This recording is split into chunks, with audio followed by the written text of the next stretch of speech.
How are you, my friend? Good and you? ¿Sí conoces a Eric? No. El nuevo alcalde de West Miami. Ah, un placer. Ota-Ola. Republican voter registration. We have a lot to be proud of because we have now turned the tide. We have over 100 Porque las Republicans, empresas more than Democrats, for the first time in our history.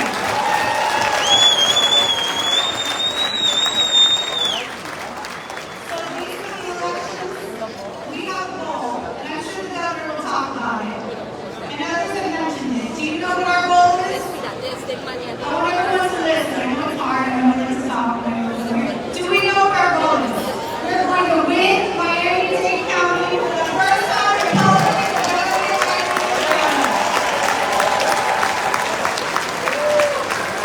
So for me, it's truly a privilege to be able to stand alongside with Governor DeSantis as we continue working for every single one of you, every single day. Your support has been essential as we continue to fight to make sure that socialism and communism doesn't gain a foothold here in this state. We're going to continue to support all these elected leaders that are on the ballot this cycle. We want to make sure we bring back a supermajority Republican, like you heard, a supermajority Republican in the House. We want to make sure we return our U.S. Senator. We want to make sure that those especially running for school board, for a local county commission, those offices matter. What we see happening in our schools throughout this country is atrocious. So here in Florida, you have a governor, lieutenant governor, that are going to fight against every vote corporation, no matter how magical they pretend to be. We are not going to let the likes of Disney tell us what we can teach our kids in the classroom.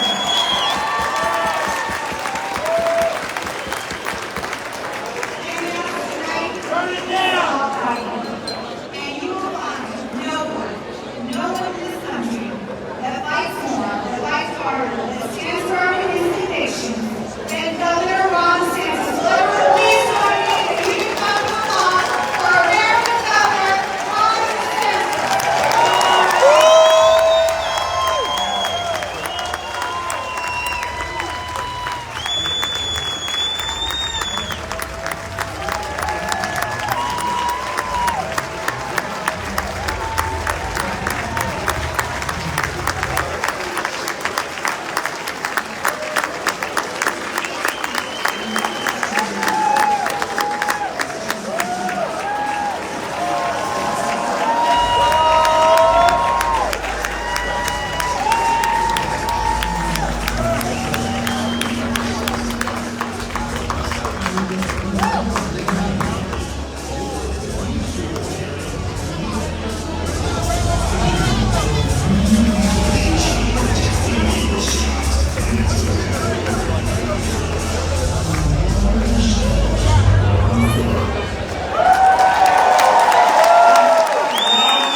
Protecting people's jobs, their businesses, making sure every kid had the ability to be in school 5 days a week because we would not allow this state to descend into some type of Faucian dystopia. We were not going to let your freedoms be curtailed and your livelihoods be destroyed.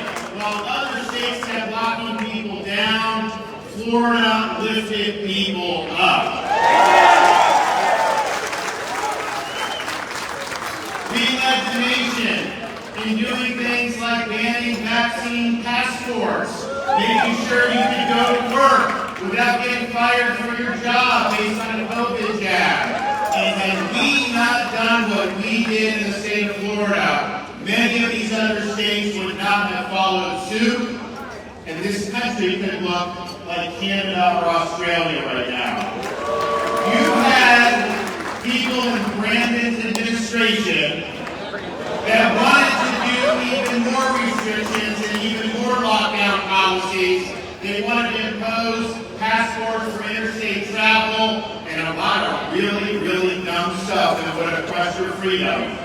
But you know, his political people told him, Mr. President, if you do these things, Governor DeSantis is going to eat our lunch. And you know what? They were damn right about that. I will be there.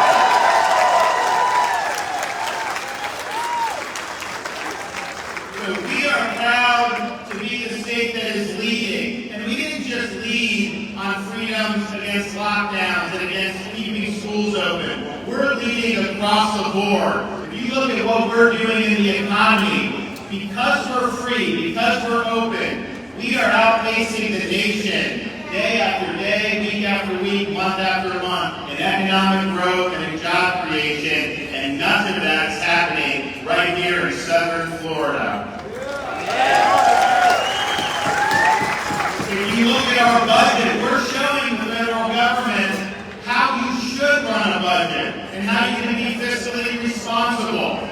The budget for the state of Florida in our current fiscal year, which ends June 30th, is $101.5 billion. Compare that to the state of New York, which has 3 million fewer people than our state, and yet their budget is over $230 million.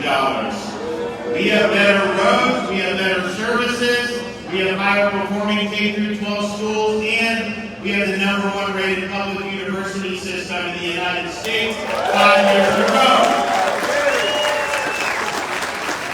And we do it all with no state income tax and the lowest tax burden per capita in the United States. And oh, by the way, we'll know June 30th when the fiscal year ends, but this current year, we may end up with a budget surplus nearing $20 billion, the largest in the history of the state. Now, contrast that with what they're doing in Washington. Biden comes in. He was warned that if you print trillions of dollars and you go through with these plans, you are going to spark runaway inflation. They said, no, that's not happening. When we started to see inflation last summer, they said it was transitory. Now they blame it on Vladimir Putin. But the fact of the matter is, 8.5% inflation is understating how much the inflation is. It is hitting people all across the board, and the things that really matter, costs have gone up much more than 8.5%. Look at how much gasoline costs. I saw $4.99 in Miami Beach. Didn't used to see that 2 years ago. And here's the thing.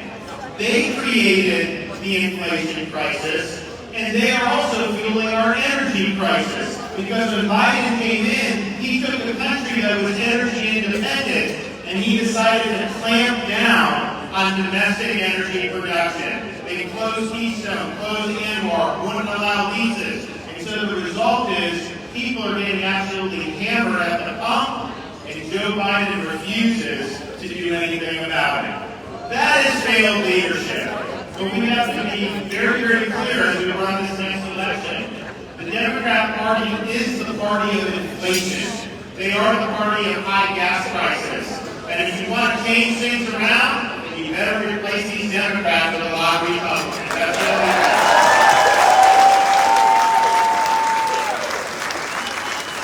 Florida is also leading on law and order. We support the men and women who wear the uniform in the state of Florida.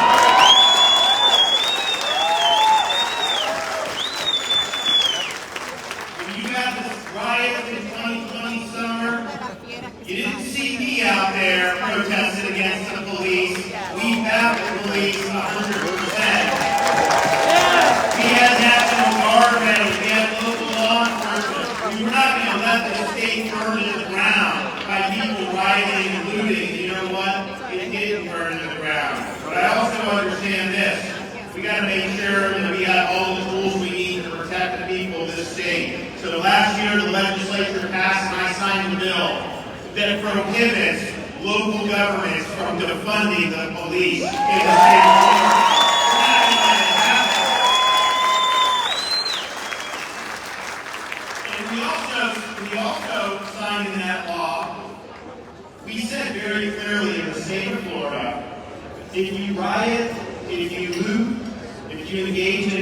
violence, we're not going to do like they do in Portland.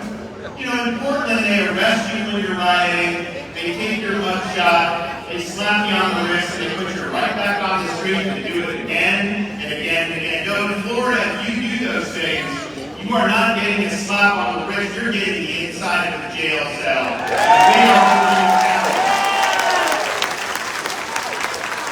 And as jurisdictions around the country were defunding law enforcement all of last year, Florida was funding law enforcement and then some. Last year and then again this year, we are doing $1,000 bonuses for every firefighter and police officer in the entire state of Florida. We thank you for your service.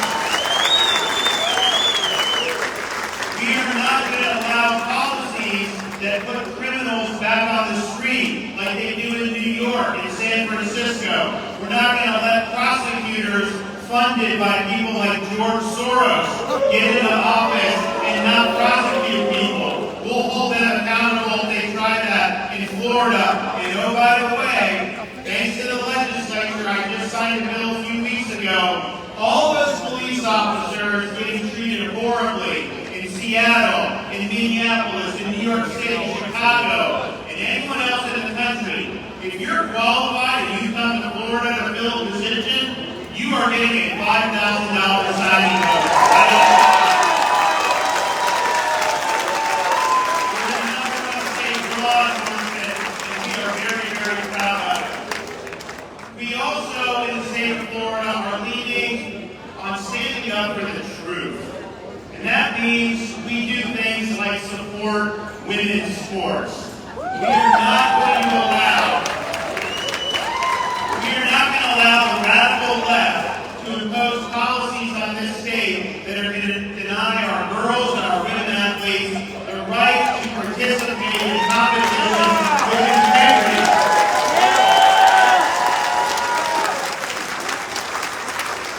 And we are also willing to say the truth when the NCAA takes a swimmer who swam on the men's swim team for 3 years, all of a sudden changes and swims for the women, and the NCAA is going to say that's the women's national champion. That is a lie. We are not going to accept that.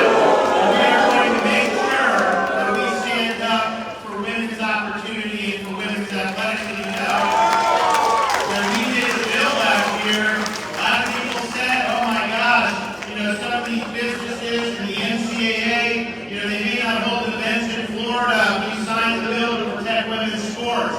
And I said, if I have to choose between the NCAA holding an event in Florida and opportunities for girls and women in Florida, I'm going to choose the latter any day of the week and twice on Sunday. I don't care what the NCAA is going to do.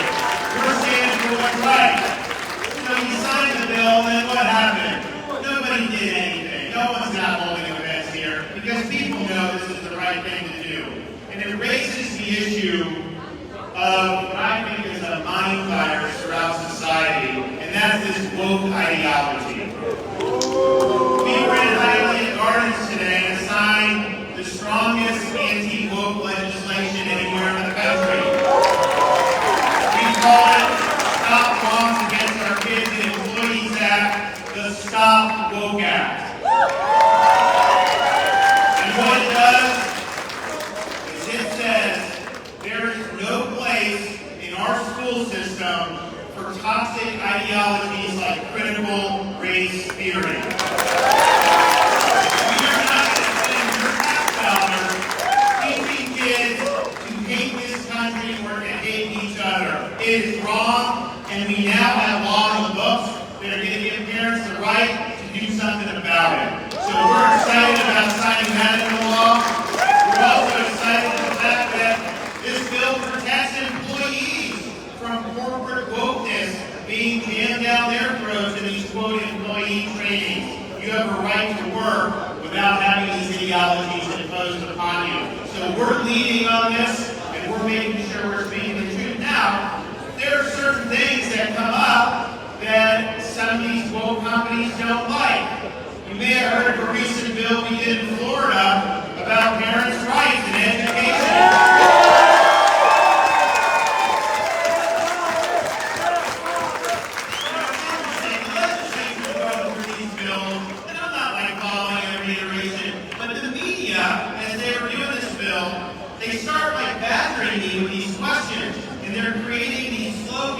and they're repeating themselves, and the left and them are saying the same thing. I'm like, wait a minute, okay. I'm not sure what's in the bill, but I know the media is lying, okay? I don't know exactly how they're lying, I just know they're lying. So then I go and I read the bill, and I'm like, okay, the political left and their media arm in this country are going to die on the hill of injecting transgender ideology into kindergarten classrooms? Are you kidding me? And so we made sure that we corrected the record, we made sure that we spoke the truth about that, and media didn't like it. And there's a couple of big companies that didn't really like it.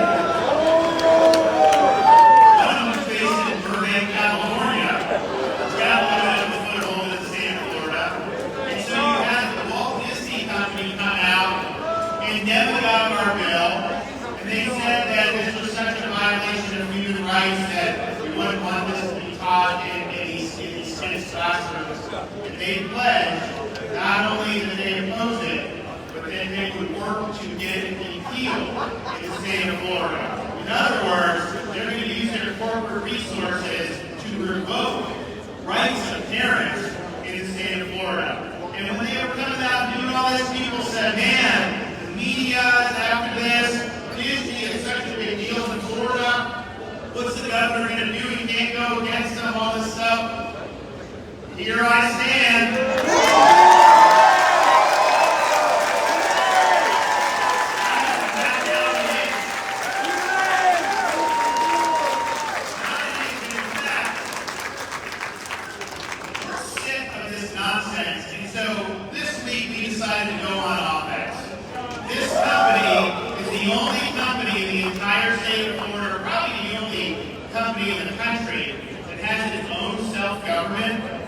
Doesn't have to pay the same taxes as everybody else. Can build a nuclear power plant. Doesn't have to get environmental permits, all this other stuff. And so we decided we're not going to continue this special treatment for this company in California that is going to tax rights of parents.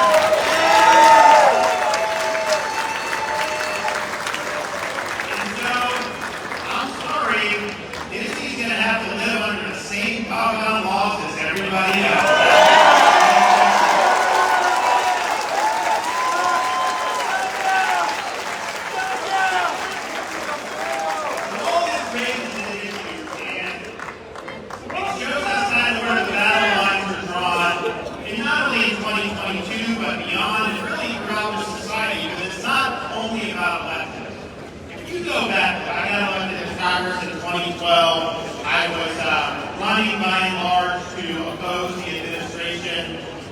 President Barack Obama. And I had even written a book, which about a dozen people had read, that talked about the danger that his ideology imposed, how it wasn't consistent with the founding principles of our country, and I believe that then, and I believe it now, and I think those fights were good fights. But I also look back, and it's almost quaint compared to the threats that we face now. Because I think if you look across the board, freedom is under attack like it's never been before in our country. It's not just the Biden administration. Obviously, he's doing quite a doozy at the job, making this country weaker and weaker. We all know that. But you also have big corporations that are now advancing a woke ideology. You have big tech companies that are hell-bent on stifling our voices because we don't accept their narratives and we want to speak the truth. You have academia, which is turning out woke college graduates at a very alarming pace. We have a battle on our hands. Excuse me. And I think, if you look at all this, the common theme is this militant ideology that I think is a form of cultural Marxism. You look at what they do around society, around our country, they want to take down statues of Thomas Jefferson and Abraham Lincoln, take George Washington's name off our schools. Why are they doing that? Because they want to erase our history, they want to delegitimize the foundations of this country, and they want to replace our founding principles with their leftist ideology. that will destroy our country if we let that happen. And so we have to fight on a variety of fronts. It's not just about doing things in the government to not have bad government policy. Yeah, you got to do that. But you got to be willing to fight woke capital. You got to be willing to fight against big tech censorship. You got to be willing to fight against the corrupt and lying corporate media establishment. You need to be willing to stand up, and you need to be willing to speak the truth when it matters.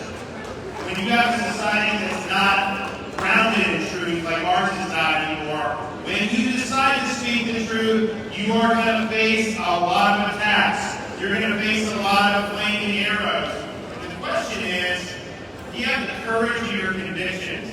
Are you going to be able to stand strong when the going gets tough? And I can tell you this, you will not see me back down 1 inch in this state.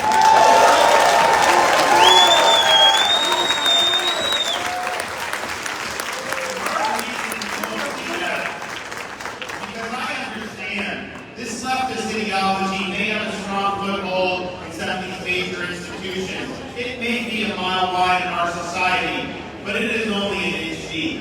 If you stand up and you fight back against it, there are patriots up and down this state and all around the country that will have your back. And I got news for you. Our ranks are growing in the state of Florida. They're growing in Miami-Dade County. And I got elected governor. People will always ask, Governor, everyone wants to be in Florida. We're leading the nation in in-migration, net since COVID. Who are these people? Are they going to leave these dumpster blue states and vote the same way that people in the blue states vote and then turn our state into a dysfunctional mess? And honestly, it's a legitimate concern. You look at companies that have moved from San Francisco to Texas, they'll move to Austin, Texas. There'll be hundreds of employees from San Francisco knowing what a disaster it is, and they will vote the same way in Austin, Texas that they did there. So what's the result then? Austin has homeless, crime, all these problems. And so leftist ideology, when that controls any level of government, you can set your clock to the fact that the quality of life will go down, safety will go down, economy will go down, and overall it's a total disaster. I got good news for you though. Since when I got elected governor, there were almost 300,000 more registered Democrats in the state of Florida than Republicans, and we had never, in the history of this state, had more registered Republicans than registered Democrats. Well, today, we not only have more registered Republicans than Democrats for the first time ever, we have 120,000 more registered Republicans than Democrats.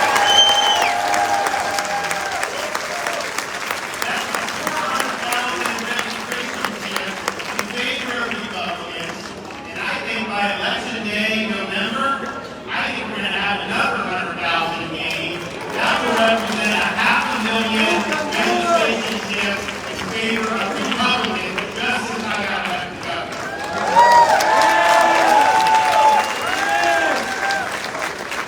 So here's what that tells me. It tells me people know why they're coming here. It tells me a lot of people, particularly in this county, are now awakened to how bad the left in this country is, and they're coming our way. So we have a chance to notch a historic victory in November, and I think it starts right here in Miami-Dade County. We look at the shift we've seen. In 2016, then candidate Donald Trump lost Miami-Dade County by over 30 points. Fast forward 4 years later, 2020, he cut that margin down to a 7-point race in Miami-Dade. Obviously, one Florida has 400,000 votes. If you look at the registration shift, if you look at the energy, if you look at everything that we've seen, our goal should be nothing less than to have all our major races carry Miami-Dade County for Republicans. It will be your help to do it, but it is doable. And so, we've got a lot to do. We've got a big fight ahead of us. Make sure you have that courage when you're going out and doing stand up to things like cancel culture. Have the courage to stand up to things like big tech censorship. Have the courage to stand in the way of the Brandon administration.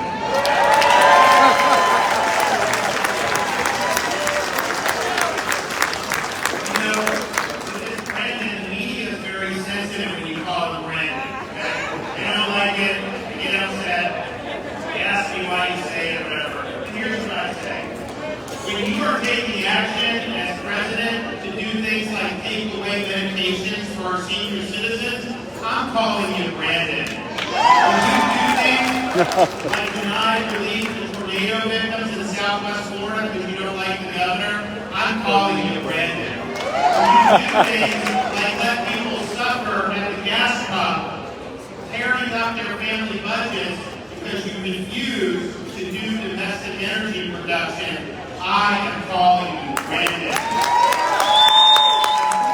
Standing up and leading like you should be, then maybe we'll reevaluate. But I can tell you this, we are not going to stop leading in the state of Florida. We have accomplished more than any other governor in the entire country in the state of Florida during my administration. Yes. Yes, I will lead just begun to fight.